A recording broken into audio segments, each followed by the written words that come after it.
কিছু ভয়, কিছু রহস্য আর কিছু রোমাঞ্চের গল্প দিয়ে সাজানো আমাদের এই বিশেষ নিবেদন কেয়ার অফ ভয়। স্বাগতম আমাদের গল্পের দুনিয়ায় কেয়ার অফ ভয়। এখানে ভালোবাসা মিশে যায় রহস্যের অন্ধকারে, আর প্রতিটি ছায়ার পেছনে লুকিয়ে থাকে এক অজানা সত্য। একটি গুরুত্বপূর্ণ কথা, অনেক গল্পে লেখকরা অলৌকিক উপাদান, দেবদেবী, ঝাড়ফুঁক, পিশাচ, তন্ত্রমন্ত্র, হত্যাকাণ্ড, চুরি, মানসিক সুস্থতা সংক্রান্ত বিষয় ইত্যাদি ব্যবহার করেন গল্পকে রোমাঞ্চকর ও আবেগপ্রবণ করতে। এই সব উপাদান কেবল সাহিত্যিক কল্পনা। আমরা এগুলোকে কোনো রকম কুসংস্কার বা অযৌক্তিক ভীতির প্রচারে ব্যবহার করছি না। অনুগ্রহ করে শ্রোতারা নিজের মানসিক ও শারীরিক সুস্থতা বজায় রেখে গল্প শুনবেন এবং মনে রাখবেন, মদ্যপান ও ধূমপান স্বাস্থ্যের পক্ষে ক্ষতিকর। চোখ বন্ধ করে শুনো। শুরু হচ্ছে আজকের গল্প। লাভপুর, বীরভূম জেলার লাভপুর। আমার বাড়ি সেখানে। লাভপুরে 4খানা দুর্গাপুজো হয়, 12খানা কালী পুজো হয়। শিব আছেন কয়েক গণ্ডা, এছাড়া বুড়ো শিব আছেন। এদের সঙ্গে অনেক ভূতের আসা যাওয়া, তবে তারা আসে আবার চলে যায় দেবীর সঙ্গে। এছাড়াও অন্য ভূত যারা এখানে বিশেষ পরিচিত, তারাও কম নয়, সংখ্যায় তারাও অনেক। এদের মধ্যে লাকুম চাঁদা পুকুরের পাড়ে বটগাছটায় যে পেতনিটা থাকত, তার নাম তো সেই ছেলে বয়স থেকে শুনে আসছে। সে বটের ডালে দাঁড়িয়ে ডালটা দুলিয়ে দোল খেত। চট্টরাজদের বাড়িতে একটা ভূত ছিল। সেটার কাজ ছিল সমস্ত রাত্রি বাড়ির ঘুমন্ত লোকগুলোর পায়ে বগলে সুরসুরি কাতুকুতু দিয়ে জাগিয়ে দেওয়া। প্রথম প্রথম মানুষেরা চমকে উঠে কে কে বলে জেগে উঠলেই সে খিলখিল শব্দে খোনা হাসি হেসে আরও সুরসুরি দিত। শেষ পর্যন্ত লোকে ভয় না করে গায়ে পায়ে হাত ঠেকলেই হাত পা ছুঁড়ে ভূতটাকে লাথি মেরে সরিয়ে দিত। তখন সে আবার অন্য পথ ধরে জ্বালাতন করত। বাবলার কাঁটা ভেঙে এনে ফুটিয়ে দিয়ে জ্বালাতন করত। বৈরিগীতলার বষ্টুম ভূত ছিল। এখানে বৈরিগীদের একটা খুব ভালো আঁকড়া ছিল। সেখানে উৎকৃষ্ট বেলগাছ ছিল। লোকে বলতো বাদশাহী বেল। এই বেলের লোভে অনেক বষ্টুম ভূত আসত। সকলকে তাড়িয়ে এখানে পাকাপোক্ত মোহন্ত ভূত হয়েছিলেন তিনি, এক বষ্টুম পণ্ডিত ভূত। তিলক ফোঁটা কাটা মোটা চৈতনওয়ালা মহাপণ্ডিত। শুনেছি তাঁর মতো বৈষ্ণব শাস্ত্রে সাহিত্যে পণ্ডিত দেশে 2-4টের বেশি ছিল না। ক র গ চ শব্দগুলো শুনলেই ফুঁপিয়ে ফুঁপিয়ে কাঁদতেন। কয়ে কৃষ্ণ, রয়ে রাধা, গয়ে গৌরাঙ্গ গোবিন্দ, চয়ে চৈতন্য। মৃত্যুর পর রথ এসেছিল তাকে নিতে, কিন্তু তিনি যাননি। বলেছিলেন, ও হে সারথি, তুমি বাবু রথ নিয়ে ফিরে যাও, আমার কিছু কাজ বাকি আছে। মানে গোটা কতক মামলা চলছে আদালতে, সে কটা শেষ না হওয়া পর্যন্ত যেতে আমি পারবো না। রথ ফিরে গিয়েছিল। বৈষ্ণবপতি জীবনকালে শুধু বৈষ্ণব শাস্ত্র নিয়েই কারবার করেননি, তাঁর আইন জ্ঞান, মামলা জ্ঞান ছিল টন টনে। এ চাকলায় ফৌজদারি দেওয়ানি যে মামলাই হোক, পণ্ডিত মোহন্ত তার এক পক্ষের তদ্দিরে থাকতেইনি। বৈষ্ণব শাস্ত্র নিয়ে কথা না বললে তার বুক ধড়ফড় করত, মাথা ধরত। তার মামলা নিয়ে কোনো দিন যদি আলাপ আলোচনা না হতো, তাহলে তার পেট কামড়াত এবং যা খেতেন তার একটি দানাও হজম হতো না। সুতরাং মৃত্যুর সময় তার হাতে 4-4টে মামলা, এ খুব বেশি ব্যাপার নয়। বৈষ্ণব পণ্ডিত ভূত হয়ে দীর্ঘকাল থেকেছিলেন। থাকতেন ওই যে বেলবন, ওই বেলবনের মধ্যে একটা বকুল গাছে। বেলগাছের কাঁটা ফুটত বলে বেলগাছে থাকতেন না। প্রায় রোজই যাতায়াত করতেন সিউড়ি রামপুরহাট। আদালতের সামনে একটা খোলা জায়গা সর্বত্র আছে এবং সেখানে বটগাছ আছে। সেই বটগাছে পা ঝুলিয়ে বসে থাকতেন। কেউ যদি আইনের পরামর্শ চাইত, তাহলে তিনি কটু পরামর্শ দিতেন। ফি সামান্যই, সামান্য বাতাসা টাতাসা দিলেই হতো। প্রতি বৎসর তাঁর মৃত্যুদিনে রথ আসত, কিন্তু তিনি ফিরিয়ে দিয়ে বলতেন, আসছে বছর এসো। তাকে তাড়িয়েছিল গঙ্গা তীরের ভূতের দল এসে। একবার শুনেছি গঙ্গা তীর থেকে এক ঝুড়ি বা চুপড়ি বোঝাই হয়ে ভূত এসেছিল আমাদের গ্রামে। ব্যাপারটা হলো এই, আমাদের এখানে বৈরাগী আখড়া বলে একটি প্রতিষ্ঠান ছিল। সেখানে গৌরাঙ্গ নিত্যানন্দের সেবা ছিল, আর ছিল গোবিন্দ সেবা। এদের চারপাশে ছিল ঝুড়ি খানেক শালগ্রাম শিলা।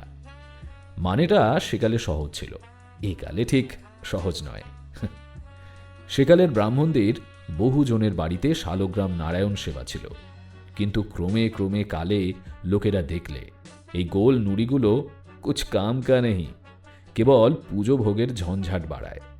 শালগ্রাম নিয়ে আর ব্যবসা চলে না, লোকে সত্যনারায়ণ করায় না, যাগযজ্ঞে করায় না। তখন তারা লুকিয়ে শালগ্রাম শিলাগুলি এনে এই আখড়ায় নামিয়ে দিয়ে চলে যেত।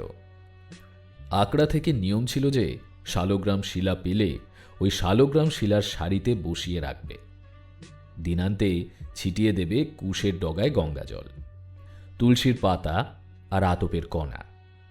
আখড়ায় এজন্য জমি ছিল। এই বৈষ্ণব পণ্ডিতের পরামর্শে সেবাইত একদিন শিলাগুলি ঝুড়ি বোঝাই করে নিয়ে গিয়ে গঙ্গার জলে ফেলে দিল। ব্যাস নিশ্চিন্ত। কিন্তু অদৃষ্টের বিপাক, সেইখানে ছিল একটা বিশাল অশ্বত্থ বৃক্ষ। সেই বৃক্ষের ডালে ঝুলত অনেক বাদুড়, চ্যাঁচ্যাঁ করে চেঁচাতো আর উড়ত। এদের মধ্যে ছিল অনেক চামচিকে। এরা কিন্তু আসলে বাদুড় চামচিকে নয়, এরা আসলে হলো গঙ্গা তীরে মরতে এসে যারা গঙ্গা পায়নি তাদেরই অশান্ত অতৃপ্ত আত্মা, ভূত হয়ে ঝুলছে ডালে ডালে। শালগ্রাম শিলা ফেলে দিতে ঝুড়িটা যেই না খালি হলো, অমনি ঝুপঝুপ করে এক ঝুড়ি বোঝাই হবার মতো চামচিকে এসে পড়ল, মানে এক ঝুড়ি ভূত। সেই এক ঝুড়ি বোঝাই ভূত ওই বৈরাগীর মাথায় চেপে এলো আমাদের লাভপুরে, এবং বৈরাগী আখড়ায় পৌঁছবা মাত্র ফরফর শব্দে উড়ে গিয়ে আশ্রয় নিলে বকুল গাছে। বকুল গাছের ডালে বেশ শয্যা রচনা করে ওই পণ্ডিতজি তখন ওই নাকহীন মুখের নাসিকা গহ্বরে বাতাস টেনে নাক ডাকাচ্ছিলেন এবং স্বপ্ন দেখছিলেন যে শালগ্রাম শিলাগুলো গেল, ঝঞ্ঝাট কমল। ওই অনাথ শালগ্রাম সেবার জন্যে যে জমিটা ছিল সেটার আয় থেকে এবার জুৎসই করে মালপো খাওয়া যাবে। গোবিন্দ হে, কোথায় মালপো, কোথায় সুখ? 200-400 চামচিকে পণ্ডিতজিকে চিঁচি শব্দ করে নখ দাঁত দিয়ে আক্রমণ করল। পণ্ডিত সেই যে সেদিন পালালেন আর ফেরেননি। এ চামচিকে আকারের ভূতগুলো একবার ঝড়ে ওই বকুল গাছের ডাল ভেঙে পড়ায় চাপা পড়ে চেপটে লেপটে ফুস ধা হয়ে গেছে। এছাড়াও অনেক অনেক ভূত আছে, সেসব এখন থাক। এখন আমি যম দত্তের ছোকে দেওয়া লাইনে গবেষণা করব। সকলেই জানেন রিসার্চ ওয়ার্কের নিয়মই তাই, একজনের অধীনে থেকে তাঁরই পরামর্শ এবং নির্দেশ মতো রিসার্চ করতে হয়। আমার গবেষণা হলো যম দত্ত মহাশয়ের অধীনে। তার নির্দেশ হলো রামাই ভূতের সূত্র ধরে কাজ আরম্ভ করো। রামাই ভূতের সংক্ষিপ্ত পরিচয়। সে আজকের কথা নয়, আমার ঠাকুর দাদারা তখন ছেলেপুলে মানুষ। সে ধরুন গিয়ে 140 বছর আগের কথা।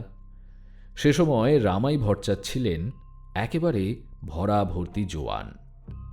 ভট্টাচ বাড়ির এই জোয়ান ছেলেটিকে ডেকে নিয়ে গিয়েছিল নিশিতে। নিশিও একরকম ভূত। তারা রাত্রে মানুষের ঘুমন্ত অবস্থায় চেনা মানুষের গলায় ঘুমন্ত মানুষের নাম ধরে ডাকে। ঘুমন্ত মানুষ ঘুম ভেঙে উঠে বেরিয়ে এসে দেখতে পায় একটু দূরে তার একজন চেনা মানুষ দাঁড়িয়ে আছে। তারপর সে চলতে থাকে। এ লোকটিও চলে। অনেক দূর এসে কোনো খালে বা বিলে ডুবে কিংবা শক্ত মাটিতে কি পাথরে আছাড় খেয়ে এবং পড়ে মরে ভূত হয়। রামাইয়ের নিশি ভয়ানক নিশি। সে থাকত গোয়াল ঘরে। রামাই তার ডাকে বেরিয়ে এসে গোয়াল ঘরে ঢুকে গোয়ালের সাঙায় বেঁধে তাইতে গলায় ফাঁস পড়ে মরেছিল। অতঃপর রামাই আমাদের অলঙ্ঘনীয় শাস্ত্রবিধি অনুসারে ভূত হল এবং নিজের বাড়িতেই তার বাসা গাড়লে। উঠোনে একটি নিম গাছ ছিল, সেই গাছ হল তার বৈঠকখানা। বাড়ির বড় ঘরের চালের সাঁয় হল তার শোয়ার ঘর। ভূত হয়েও সে বাড়িরই একজন হয়ে রইল। রামাইকে নাকি দিনে রাত্রে যখন তখন দেখা যেত। শুনেছি আমার ঠাকুর দাদাও তাকে দেখেছেন। তাঁরা বলতেন, রামাই দাদা, আমাদের ভয় দেখিও না। রামাই বলতো, না না, চলে যা, নির্ভয়ে চলে যা, আমার দিকে তাকাস না, আমি কাজ করছি। রাত্রে সে গরুদের খেতে দিত, ঘরদোর ঝাঁট দিত। বাড়ির দোরে একটা কলকে ফুলের গাছ ছিল, সেটায় চড়ে টাটকা কলকে ফুল তুলে চুষে চুষে মধু খেত। বড় যে নিম গাছটা ছিল উঠোনে, সেই গাছটার নিচে একটা ডালে দাঁড়িয়ে সেই ডগার একটা ডাল ধরে হেইয়ো মারে, হেইয়ো মারে বলে দোল খেত। বড় দাদা নবকৃষ্ণ ভট্টাচার্যের স্ত্রীর কোলে তখন খোকা হয়েছে। বাড়িতে মেয়ে ছেলে বলতে নবকৃষ্ণের স্ত্রী মানদা এবং বিধবা বোন চণ্ডীদাসী। একজন রান্না করত, অন্যজন ঘরে শালগ্রাম সেবার কাজ থেকে অন্য সব পাটকাম করত। ছেলেটি ঘরে কি দাওয়ায় বিছানায় শুয়ে ঘুমত। হঠাৎ ঘুম তার ভাঙত। হয়তো গায়ে দুধের বা তেলের গন্ধ পেয়ে পিঁপড়ে এসে কামড়াত, নয়তো ছোট মাদুর বা বিছানায় উঠে থাকা কোনো কাঠির খোঁচা লাগত, নয়তো দেয়ালা করার মধ্যে স্বপ্নে ভয় পেয়ে কোকিয়ে কেঁদে উঠত। মায়ের আসতে দেরি লাগত, কারণ ভট্টাচার্য বাড়িতে লোকের কাজ থেকে দেবতার কাজ বেশি। এরপর গরু বাছুর আছে, মায়ের ছুটে আসা সম্ভবপর হতো না। তখন রামাই নিম গাছের ডাল বা ঘরের সাঙা বা কলকে ফুলের গাছ বা গোয়ালঘর যেখানেই থাকত, সেখান থেকে 2 হাত লম্বা করে বাড়িয়ে দিয়ে ওই সাঁতারুরা যেমনভাবে ডাইভ করে তেমনিভাবে আর কি সাঁ করে এসে হাজির হতো ছেলেটির কাছে এবং ওপরের সাঙায় বসে লম্বা হাত বাড়িয়ে ছেলেটাকে তুলে নিত। বাচ্চা কচি ছেলে, তার ভূতের ভয় ছিল না। ভূত আর মানুষে ঠিক তফাত করতে পারত না। সে কোল পেয়ে চুপ করত। রামাই তাকে দোলা দিতে দিতে আদর করে ফিস ফিস খোনা আওয়াজ করত। আহারে, জিভে আমার জল সরছে। কচি কচি মাংস, তাজা তাজা রক্ত, ইচ্ছে করে ঘর মোটকে চুষে খেয়ে নি। কিন্তু দাদার ছেলে, বংশধর, পিন্ডি দিবি আমাকে, তোর ঘাড় কি করে ভাঙি? ছেলেটা এর মানে বুঝত না, ফিক ফিক করে হাসত। বৌদি এসে দেখত বিছানায় ছেলে নেই। ছেলে সাঙার কাছে শূন্যে দোল খাচ্ছে। রামাইকে সে দেখতে পেত না, অনুমানে বুঝত রামাই দোলাচ্ছে। তখন বলতো, ঠাকুরপো, খোকাকে নামিয়ে দাও ভাই, ওর খিদে পেয়েছে, দুধ খাওয়াবো। রামাই সুরসুর করে নামিয়ে দিত ছেলেটিকে। রামাই একটি শর্ত করিয়ে নিয়েছিল বৌদিকে। শর্ত করিয়ে নিয়েছিল এই, ছেলে যেন বড় হয়ে কখনো গয়া না যায়। বৌদি জিজ্ঞেস করেছিল, কেন ঠাকুরপো? খোনা আওয়াজে রামাই বলেছিল, ন্যাকা আমার, জানো না বুঝি? কি জানি না। জানো না, গয়া পিন্ডি দিলে ভূত জন্ম থেকে মুক্তি হয়? তা তো ভালো গো। ভালো? তাহলে তো মানুষের মরণও ভালো, মুক্তি হয়। তবু নাকি তোমার ঘাটটা ভেঙে? ভয় পেয়ে বৌদি বলতো, দোহাই ভাই, তোমার পায়ে পড়ি। পায়ে পড়ি কেন? মানুষ জন্মে কত হাঙ্গামা বলো তো। খাওয়া দাওয়া, বিষয় সম্পত্তি করা, চাষবাস, পুজো আর্চা, ঝগড়াঝাঁটি। না ভাই, তবু মনুষ্য জন্ম সুখের। রামাই ধমক দিয়ে উঠত, চুপ বলছি। ভূত জন্ম আরো সুখের, স্বর্গকেও এত সুখ নাই। হো হো। বলেই নাকি রামপ্রসাদী সুরে গান ধরে দিত, মন, তুমি আসল খবর জানো না, ভূত জন্ম সুখ জন্ম, বিনিয়াবাদে ফলে সোনা, গাছের ডালে কোণে, ঘরের কোণে, শ্মশানে মশানে বনে, বাসা বাঁধ, রান্না রাঁধ, শুধু লঙ্কাতে সম্বরা দিও না, যেথায় খুশি সেথায় যেও, শুধু অযোধ্যার ধারে যেও না। গানটাই শোনা যেত, রামাইয়াকে দেখা যেত না। দেখা যেত ভরচাজ বাড়ি থেকে খাড়া পশ্চিম দিকে প্রায় 100-5 হাত দূরে পুকুরের পাড়ের ওপর যে 100 হাত উঁচু শিমুল গাছটা আছে, সেই গাছটার মগডালটা বিনা বাতাসে একেবারে ভেঙে পড়ার মতো ঝাপটা খেল কিছুর। সেকালের লোকে এর মানে বুঝত। তারা বলতো, রাম রাম রাম রাম। কেবল রামাইয়ের বৌদি জানত এ হলো রামাই। মনের আনন্দে এখান থেকে এক লাফে গিয়ে ঝাঁপ দিয়ে পড়েছে গাছটার উপর।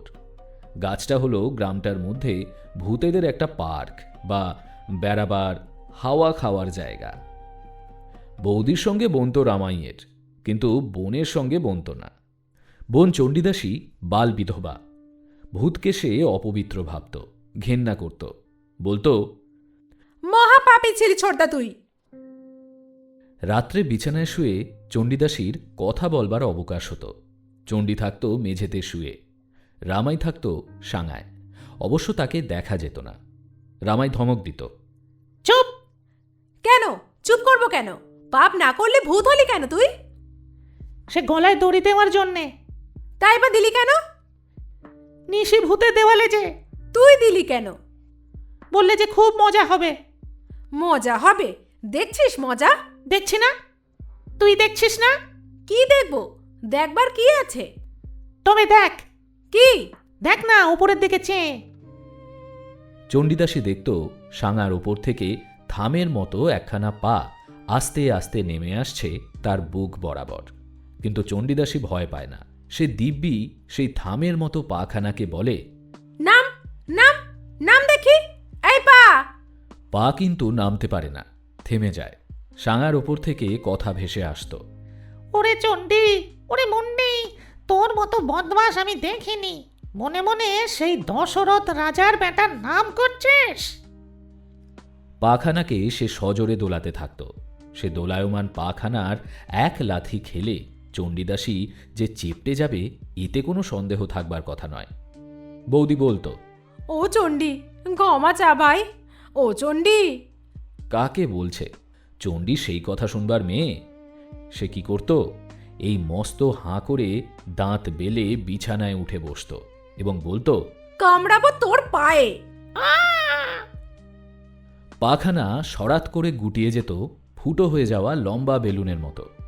চণ্ডীদাসী খিলখিল করে হাসত, তবে মধ্যে মধ্যে অতর্কিতে ছড়ছড় শব্দে বালি ছিটিয়ে দিয়ে কিংবা কখনো পিঠের ওপর গুম করে একটা কিল বসিয়ে দিয়ে অথবা চণ্ডীর মাথায় গোবরের তাল ফেলে দিয়ে তাকে জব্দ করত রামাই। রামাই ভয় করত আর খাতির করত দাদাকে। দাদা যজমান বাড়ি থেকে ফিরত চাল, কলা, মিষ্টি, মন্ডা, ফলমূল বেঁধে নিয়ে। পেছন পেছন রামাই পাহারা দিয়ে নিয়ে আসতো বাড়ি। তবে দাদার সামনে কখনো যেত না। দাদা তাকে সংস্কৃত ব্যাকরণ পড়াবার সময় বাখারি দিয়ে পিটত এবং বরাবর পেছন থেকে হঠাৎ কান চেপে ধরত। ওই ভয়ে সামনে আসতো না রামাই। দাদা একলা মানুষ। চাষের সময় বলতো, রামাই, মাঠের খোঁজ একটু রাখিস, একলা মানুষ, এবার টানের বছর, দেখিস যেন চুরি করে জল কেটে না নেয়। রামাই সারা রাত্রি জমির চারধারে ঘুরে বেড়াত। একবার চাষি সদগোপদের ভীমের মতো জোয়ান বহু বল্লভ ভরচাজদের জমির জল চুরি করে কেটে নিতে এসে দেখেছিল সেখানে একটা আচমকা তাল গাছ দাঁড়িয়ে। আচমকা মানে অচেনা, অর্থাৎ তাল গাছ সেখানে ছিল না। আচমকা অচেনা তাল গাছটাকে দেখে বহু বল্লভ থমকে দাঁড়িয়েছিল। এ তাল গাছ এলো কোত্থেকে? তাল গাছটাই উত্তর দিয়েছিল, আয় নে, জল কাট। বহু বল্লভ সাহসী এবং বলবান। সে বলেছিল, কে রে তুই? আমি রামাই। এবার বহু বল্লভ চোঁচা দৌড় দিয়েছিল। রামাই তার বাড়ি পর্যন্ত ধর ধর ধর বলে ছুটে এসেছিল পিছন পিছন। লোকেরা বলে রামাই নয়, এটা ছিল ওর ওই দাদা নবকৃষ্ণের কাজ। রামাই ভূত হয়েছে এই কথা রটনা হলো যখন, তখন সে মধ্যে মধ্যে তেলকালি মেখে ভূত সেজে এইভাবে মাঠে নিজের জল রক্ষাও করত, আবার পরের জল চুরি করেও নিত। তা বলুক লোকে, সে লোকেরা নিন্দুক লোক, নাস্তিক লোক। ও কাজ রামাইয়ের। রামাই ছিল অসাধারণ ভূত, বাড়ির হিতৈষী ভূত। তার প্রমাণ আছে। রামাই একবার বৌদি আর বোন চণ্ডীদাসীর অনুরোধে রাসের সময় কান্দির রাজবাড়ি থেকে এক ঝুড়ি মালপো, এক ঝুড়ি মেঠাই, এক ঝুড়ি রাধাপ্রসন্ন কৃষ্ণপ্রসন্ন মিষ্টি এনে খাইয়েছিল। ব্যাপারটা বলতে হয়, নইলে পরিষ্কার হবে না। সে বছর রাসের দিন দুই ননদ ভাজে গল্প করছিল কান্দির রাজবাড়ির রাসের খাওয়ার সমারোহের। কান্দি রাজবাড়িতে রাধাবল্লভ ঠাকুরের নিত্যভোগেই এক অন্ন ৫৫ ব্যঞ্জন ৫১ পদের ব্যবস্থা। সেই অবস্থার উপর বিশেষ ব্যবস্থা রাসযাত্রা পর্বে। দিয়তাম ভোজ্যতাম ব্যাপার। খেতে বসে পদের পর পদ খেতে খেতে লোকের পেট ভরে ওঠে, এমন চরচর করে যে হেউ ঢেউ শব্দে চারদিক ভরে যায়। ২-১০ জন ত্রাহি ত্রাহি ত্রাহি মাম পুণ্ডরিকাক্ষ বলে গড়াগড়ি খায়। বউটির বাপের বাড়ি কান্দির কাছে। সেই গল্প করছিল, বলছিল, এমন মালপো, মনোহরা আর রাধাপ্রসন্ন কৃষ্ণপ্রসন্ন মেঠাই আর কোথাও হয় না ভাই ঠাকুরজি। প্রতিবার বাবার রাসের সময় কান্দি রাজবাড়ি থেকে ছাতাতে নিয়ে আসতো। চণ্ডীদাসী বলেছিল। আমি ভাই কখনো খাইনি। বউ বলেছিল, আমি খেয়েছি, আরও খেতে ইচ্ছে হয়, কিন্তু কে খাওয়াবে বলো? তোমাকে কি বলবো, মনে পড়ে নোলা সপ করছে। ঘরে সাঙার ওপরে চালের নিচে এক টুকরো খুনা হাসি বেজে উঠেছিল। চণ্ডী বলেছিল, এই কি হাসছিস তুই ছোটদা? ভারী তো ভূত হয়েছিস, শুধু ঝুটি ধরে টানতেই পারিস। কই খাওয়া না দেখি, মনোহরা, মালপো, ফেষ্ট প্রসন্ন টসন্ন না কি বলছে বউ, সেই মিষ্টি। কেষ্ট কি প্রসন্ন নাম করতে পেত না চণ্ডী। কেষ্টদাসী নাম ছিল চণ্ডীর শাশুড়ির, আর প্রসন্ন কুমার নাম ছিল স্বামীর। তাই বলেছিল ফেষ্ট ফসন্ন। যাক সে কথা, এখন যা হয়েছিল তাই বলি। ঘরের ভেতরে যেন একটা দমকা বাতাস উঠল এবং ঘরের দরজা দরাম শব্দে ঠেলে খুলে বেরিয়ে গেল। হাওয়াটা পাকাতে পাকাতে নিম গাছটার গোড়ায় গিয়ে গাছটার কাণ্ডটাকে ঘিরে পাক দিয়ে ডালপালায় ঝড়ের মতন ঝটপটানি জাগিয়ে একেবারে গোড়া থেকে সেই মগডালে উঠে সেখান থেকে মাথার ওপরে আকাশ কাঁপিয়ে, ওই আজকালকার জেট প্লেনের মতো আর কি, একটা গোঙানি শব্দ তুলে ঝপাং শব্দে গিয়ে পড়ল শিমুল গাছের মগডালে। সেখান থেকে আর একটা শব্দ। চণ্ডীদাসী বলেছিল, মরণ রকম দেখো, ভূতের কি সবই বিটকেল, যাচ্ছে তারই বিটকেলমি দেখো তো। এই বিটকেলেমি তো যেমন তেমন। এরপর যে বিটকেলেমি করলে রামাই, তা শুনেই আক্কেল গুড়ুম হয়ে যায়। আধ ঘন্টা হবে, তারপরেই চালের ওপর সে যেন ৪-৪টে বীর হনুমানের সমান ওজন নিয়ে দমার শব্দে লাফ খেয়ে পড়ল। তো পড়ল, একেবারে আচমকা পড়ল। চণ্ডীদাসীদের গল্প তখন সদ্য শেষ হয়েছে, চুপ করেছে। এই শব্দে দুজনেই চমকে উঠে বু বু বু বু শব্দে কেঁদে উঠেছিল। চালের ওপর তখন মচমচ শব্দ উঠতে শুরু করেছে, চাল যেন ভেঙে পড়বে। তারপরই তাদের চোখে পড়ল চাল থেকে ঠিক মধ্যে উঠোনে এসে নামছে একটি গোদা পা। তা পাখানা প্রায় নিম গাছের ডালের মতো বা তাল গাছের মতো তো হবেই। তারপরই আর একটা পা, ক্রমে দুটো পায়ের ওপর গোটা একটা মূর্তি। মূর্তিটা একেবারে মিশ কালো, তবে গায়ে অসংখ্য জোনাকি পোকা লেগে রয়েছে এবং শরীরের রেখায় রেখায় লেগে দীপ দীপ করছে। পূর্ণিমার রাত্রে জ্যোৎস্নায় সব ফটফট করছে। তারই মধ্যে জোনাকি পোকা খচিত ওই অপূর্ব কালো মূর্তিটা উঠোনে দাঁড়ালো। তার মাথার ওপর ঝুড়ির গন্ধ মাদন ৪-৪টে ঝুড়ি থাকবন্দি সাজানো, আর তার থেকে কি সুবাসিনা উঠছে, আশ্চর্যের উপর আশ্চর্য। মূর্তিটা ক্রমে খাটিয়ে গুটিয়ে মানুষের মতো হলো এবং ৪টে ঝুড়ি মাথায় বয়ে ঘরে এসে ঢুকে নামিয়ে দিল। নে খা, একেবারে টাটকা, উনুন থেকে নেমেছে আর তুলে এনেছি। খা। বলেই চণ্ডীদাসীর ঝুঁটি ধরে নাড়া দিয়ে দুম শব্দে একটা কিল বসিয়ে দিয়ে লাফ মেরে ঘরের সাঙার ওপর পা ঝুলিয়ে বসে খোনা গলায় গান ধরে দিয়েছিল। মাগো আমায় বাঁচিয়ে রাখো এই ভূত জন্মে মা, জন্মে জন্মে চির জন্ম বাঁচিয়ে রাখো। ইন্দ্রচন্দ্র দেবতা থেকে মানুষ দেখলাম লাখো লাখো, সব ফেলে মা ভূত ভাবনের বুকে তুমি দাঁড়িয়ে থাকো। মাগো আমায় বাঁচিয়ে রাখো এই ভূত জন্মে।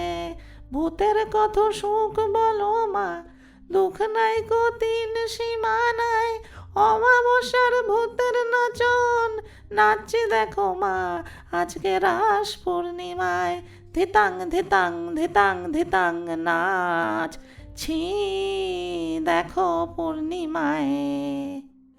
সে গান সেদিন সকলে শুনেছিল এ গ্রামের।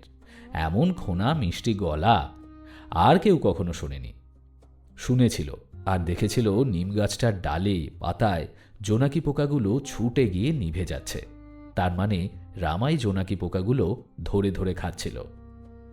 চণ্ডীদাসী জিজ্ঞাসা করেছিল, ওগুলো খাচ্ছিস কেন মা গো?